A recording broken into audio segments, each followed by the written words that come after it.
Is the Alpine driver gonna be able to do enough to just keep a hold, a strength and grip on that pole position? He's up by nearly a tenth and a half in that middle part of the lap. Bove doing everything he can to ensure he keeps this pole position for the first time in his FZR career. The Alpine driver opens the DRS to the left-hand side. He stays as he heads up to the line. Bove on 1 minute 6.9 loses time in that middle final part of the lap. All eyes now to Liam Doherty. He's only up by 200ths of a second, but we know he has time in the final part. But no, a big slide out of Yunsao invalidates the lap, and unfortunately for Doherty, he can only start from third. Wojciech, over to you in the Scarlet Red Ferrari. Are you going to be able to challenge Bove for pole? Can he snatch it away in a death? Up to the line he goes. No, just misses out.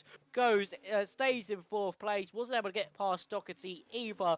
Ghost is up by a tenth and a half, and he's up. That won't promote him up any places. Jean-Claude is unfortunately quite a bit down on his lap. Isaiah Jarvis finishes in 14th. Theo will stay 13th as he crosses the line. But what a qualifying that was. Doherty, we knew he had time in the final part of the lap. That could have been enough for provisional pole. But Antonio Bove, when he needed to the most, he did still find a little bit of time on that end of the lap. But that second run was still good enough, and he takes pole position for the first time in his FZR career. Now we head to lights for the final time in Season 11. And it's 5 red lights. And the silence breaks and the battle begins. Antonio Bove does get away well. He covers off Love Exotic straight away into turn number 1 and gets away well from pole position. In behind is Voiters, Luva and Exotic going side by side, and round the outside here goes Voiters, Luva. The Season 6 champion gets into P2. Behind that, Exotic and Liam Doherty. Liam Doherty putting pressure on Exotic, the man who started P2. But as we're heading to Cedro de Lago, it is Exotic who stays ahead. But Antonio Bove, what a start, my son. 3/10 clear at the top. It's Voiters, Luva in P2 making up positions from the start. Exotic dropping a few. Liam Doherty down to P4. Phoenix in P5. Ben Huskins in P6. But Antonio Bove, what a start as we head round Sector 2 for the first time this evening. 35 laps after this one. Antonio Bove gets away well. Dream start there from the Alpine driver. Of course, he's got Wojciech, who's going to be very racy behind him in these opening few laps on that soft compound tyre. And we've already had a DNF. That's Jean-Claude. He's crashed on the exit of turn 9. That is with Nathan in the V-Carb. So disaster for the Aston Martin and the V-Carb of Nathan, who's been able to carry on just with a broken front wing. But for Jean-Claude, on his debut here in Tier 1, it is not gone the way he would have wanted. And a safety car is deployed, and in the best into the barrier impression, it's a big old oh no. Let's have a look then as a route round turn number 15. And for a second time, Bove is going to lead the way, not just from pole position, but from a safety car restart. As he gets his foot down and on the route down to turn 1, leaves it as late as he possibly can. As we head into the CNRSs, gets a decent restart. Liam Doherty under pressure from Harry Phoenix, who's going down the inside, still side by side. Now Ben Huskins go for a move on Harry Phoenix on the exit of turn number 3. As we head down Retro Aposta, it is Phoenix who stays ahead of Ben Huskins, and Liam Doherty stays put. But Antonio Bove gets a fantastic start. Voices Luva up to P2 still, and Exotic in P3 as well, but no real changes. That is certainly going to be the question. Of course, DRS for the first time in this Grand Prix is being used now. Here comes Wojciech down the Retro Aposta into the Cedro de Lago. Beautiful move from the Ferrari driver to get in front of Antonio Bove. But the Alpine is not going to take this one lying down. He's looking to fight back, but no, has to sit behind up into turns 6 and 7. Of course, on that alternate strategy, Wojciech Luva might become under a spot above her a little bit later on in this Grand Prix. So for Bove, it's just going to be about managing those mediums, build that battery back up as Liam Doherty and Exotic. I think there might have been a mistake there for the kicks out, but that's allowed Exotic to maybe get the switcheroo through the Pico Tapato, but no, not able to get the move done in that McLaren. Actually, a very good race at the minute for the two McLaren drivers, up in 4th and 5th respectively, and looking to break into those podium positions. Yellow flag once again for Isaiah Jarvis, but back at the front of the field, are we going to see Bove make that move on Wojciech Luva up into turns 1 and 2, the CNRSs? Yes, we are. There he goes. Antonio Bove moves himself up into that race lead, but Wojciech Luva can still fight this one back, and Bove with a horrid run out of the CNRSs CNOraces went too deep through the first part. This is going to affect his run through the second and through turn 3. DRS opens down the Retro Imposter, and just like we saw last time around, there goes Wojciech to that race lead, and Exotic able to get past Liam Doherty, and Theo has retired, and it's our second safety car in 6 laps. Theo spinning out of turn 3, and it's another big oh no here in today's Grand Prix. But Wojciech now leading the way. Could this be an opportunity for him to maybe go onto those hards till the end of the race? And is it going to be a pit lane? Is it going to be hard compound tyres till the end, or is he going to stay out and keep going on the hards? He's going to come into the pit lane. So is Antonio Bove. And does everybody else come into the box? Apart from Raxi, who stays out, but he is on the harder compound of tyres, so he will be going the distance. And Raxi, once again this season, is our race leader. Are we going to see him wait all the way to the end like we saw happen with Antonio Bove, or is he going to go early? And he has gone early, he's gone now, and that has given him the perfect launch over Gary Freeleg. But unfortunately, because Gary's been caught napping, this has allowed Wojciech to get close. Is he going to go for the send into the center S's? You can count your money, he's looking for it, but no, unfortunately just not going to be getting close enough. But through the center S's, he can get a better run. He's gone for that better line. Here comes Wojciech round the outside through turn 3 as we now head down the Retro Imposter, and into the Cino de Lago we go, and Wojciech up into second place. Look out, Raxi, can't break away that easily, my friend. And Wojciech Antonio Bove currently in P2 and P3. Net P1 for Antonio Bove. It's closing up to the center S's, going well off the track and well into the lead is Antonio Bove, and flying into the lead at turn 1. Antonio Bove well clear by 5/10 of a second. Lovely move there on the outside, right close to the curb and to track limits. But on the route down to turn number 4, Wojciech has that DRS. He's going to go to the inside line of Antonio Bove. I don't think he is. So Antonio Bove is going to lead this pack to Wojciech, then Exotic in behind. Are we going to see Luva get close enough for the attack this time down the Retro Imposter and in to the Cino de Lago? Or is he just not going to get close enough? Or is Exotic going to attack before we even get to the center S's? Luva forced into a defensive attacking move. That's actually allowed Bove to go deep. So this could have worked out perfectly in the hands of the Scarlet Red Ferrari. So the Prancing Horse galloping with the DRS open to the inside line down the Retro Imposter. And there we see Luva move himself up into P2. And you can see there's Exotic to the inside of Antonio Bove going side by side through the Cino de Lago. Is the pair as the Alpine going to be on the inside for 6 and 7? Surely going to win out in this one. Yes, he is. Exotic drifting wide, and that could allow Liam Doherty to go for attack. And actually, in all of that, Ben Huskins being the opportunist of most, he's going to go to the inside of Doherty. He can make his way up into that top 5, but no, Doherty on the inside line there for Pinarini. Will be the inside for Huskins into Pico Tapato. The Mercedes driver, is he going to come out on top as they now head through turn 11 down into Yinsao? Yes, he is. Huskins, beautifully set up move and beautifully played to get that move done up into Pico Tapato, and his next victim could be Love Exotic as they head up the hill once more and down that main straight.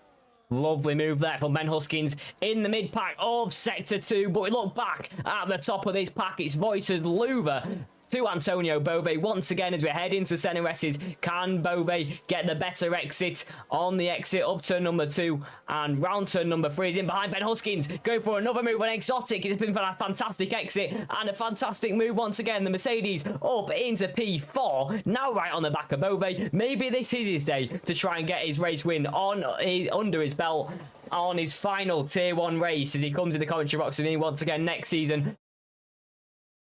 Try and get to the back of Antonio Bove. Antonio Bove might be forced into a move early doors as we head into the center S's once again. Can he go a bit less deep, to be honest, to get a better exit once again? But still, a slightly bit too much.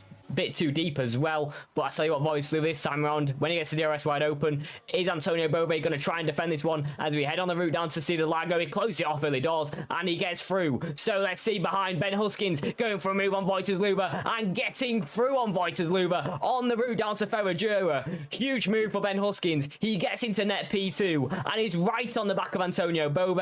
Can he be in contention for his race win today? He absolutely can, as he's been making some absolute wild moves in this second stint and flying through the order. The Mercedes in his final tier 1 race up to P3 and net P2 right behind the net leader Antonio Bove.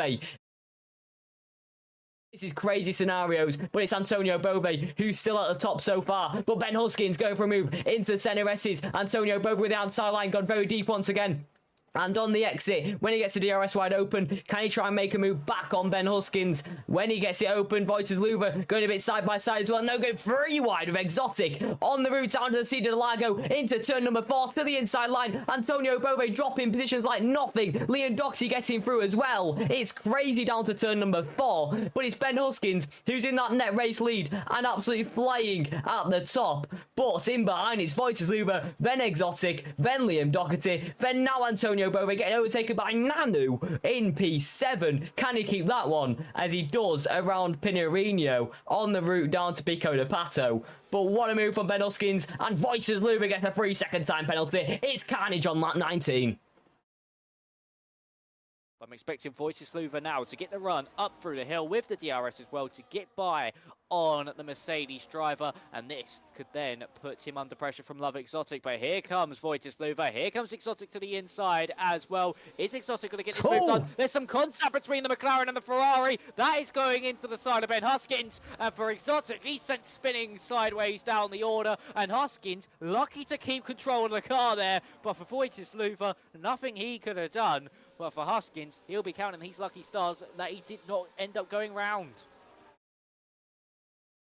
And in the slipstream of fzrracingleague, can he get through this time round? Just has to stay behind, but you know how this works. When you get through the fzrracingleagues on the exit in fzrracingleague, he does have a mega exit on the exit of turn number 2, but on the long route down turn number 3, Liam Doherty right on the back of Ben Huskins, pulling side by side with Ben Huskins in the slipstream of fzrracingleague. He gets through on the Mercedes, and it's Liam Doherty up into the net race lead. And can he try and make a charge on fzrracingleague? This time round he cannot. So fzrracingleague still out front in this pack to Liam Doherty, to Ben Huskins, to Antonio Bove. But Liam Doherty makes a move on Ben Huskins, and that could be crucial in the long run. 14 laps to go. Raxi out front. fzrracingleague at the head of this pack with a 3-second time penalty, and Liam Doherty in the net race lead. Right behind fzrracingleague, flying ahead on fzrracingleague in the kick Sauber as we come into the fzrracingleagues. As round the outside, now yet again we're going to see fzrracingleague surely get the better exit in the Ferrari, and when he gets the DRS wide open, he's going to be surely ahead of that neon green kick Sauber. On the route down Fzrracingleague into the Cedar Lago, does stay behind, but behind we've got Antonio Bove and Exotic going side by side. Antonio Bove pushed off, and at turn number 5 is now well and truly behind Exotic and pushed off at turn number 4. Antonio's race going from bad to worse, but still, he's still well and truly got a chance to fight if he gets back up, clears his mind, and tries to fight the likes of Ben Huskins, Exotic, and fzrracingleague. For Ben Huskins, he's now got the DRS open against fzrracingleague, who's now going for that move on Liam Doherty. Is he going to go deep into the corner like we've seen many others do so far in this race? No, look at that. fzrracingleague seems to be the only driver so far, maybe with Ben Huskins as well, to actually keep that inside line, hit the apex nicely through turn 1 of the fzrracingleagues, and be able to hold on to that position down the Retro Posta into the Sino de Lago, as we then head into the Sino de Lago with Ben Huskins, and of course he's currently sitting in third. He's got a very racy and very aggressive Love Exotic just sitting behind him, but these guys all need to stop squabbling within themselves, and what they need to do is now focus on keeping Raxi out. As Exotic now going to the outside of Ben Huskins, who's gone late on the brakes, nearly into the back of the kick Sauber. Exotic extremely wide through the fzrracingleagues. Huskins going to get that better drive on the outside. Is he going to be able to hold on to this position? DRS open for the pair of them as we head down the Retro Posta into the Sino de Lago, and Exotic able to move up into 3rd place. And are we seeing what we've seen so far this season? Huskins great in the opening phase of a stint, and then once we get to around that mid to late point of the stint, start to fall off ever so slightly. He's now coming under pressure from Antonio Bove. To get to the back of this pack, and out front, I think that was Antonio Bove going for a move on Ben Huskins. And Ben Huskins making contact, and into the fzrracingleagues. Antonio Bove having to go off as well. Ben Huskins sent packing out of the train down to P8. Antonio Bove's race will get bad to worse. Raxi's going through and into P5 already. Liam Doherty leads out front. It's fzrracingleague in P2, Exotic in P3, but Raxi is already in P5. Big contact between Bove and Huskins. It's going to be fumes in the VC.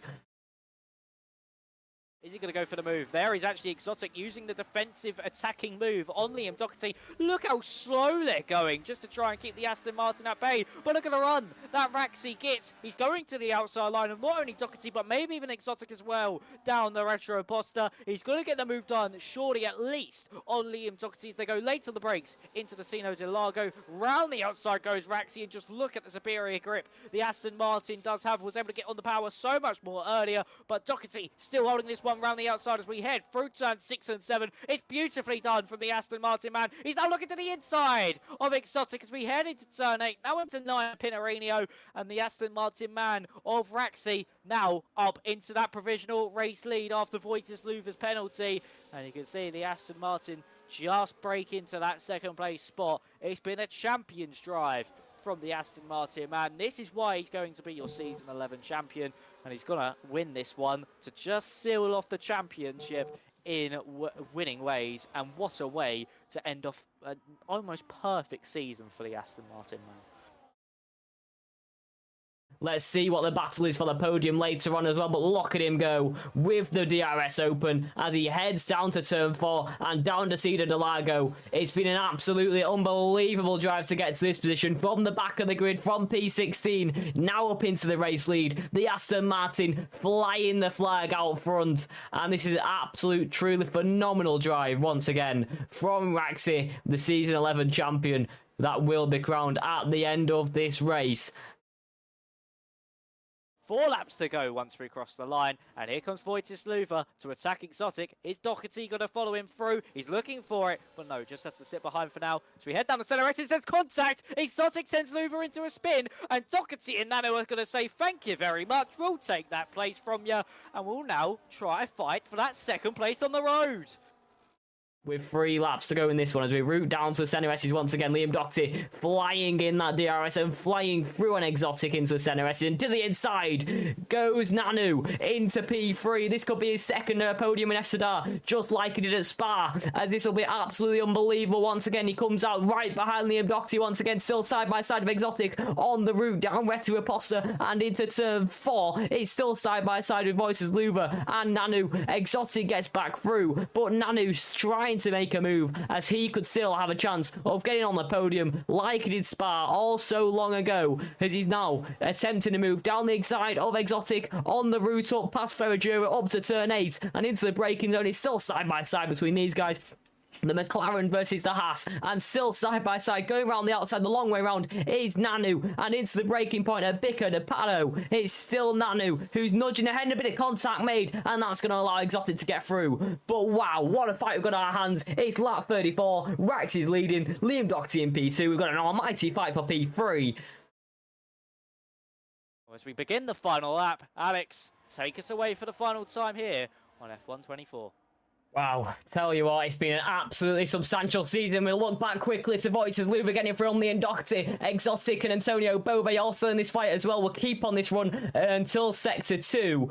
But so far, it's Liam Doherty who's in that place to get P2. Raxi out front, about to win the championship. But look, in this battle here, I think Liam Doherty might just opt to stay behind. But we'll look at that man, the British Racing Green Car, who's broke all sorts of records this season. Only 15 races here in FZR as we came into the Brazil, and this has been an absolutely incredible race from the back of the grid. Just under 3 years of Formula Zero racing, the 11th season in FZR, and the benchmark is simply getting higher and higher every season. The man who joined to take the reins away from Jensen Rowson. This man has set the bar an astronomical high, from debut poles in Qatar to dominant wins in Bahrain, from back of the grid here in Brazil to the top step. Raxi crosses the line and becomes the season 11 Formula Zero racing champion. After only 14 races, Raxi puts his name next to Summer FZR's historical best. Pure dominance at its finest, and the championship story comes to a close.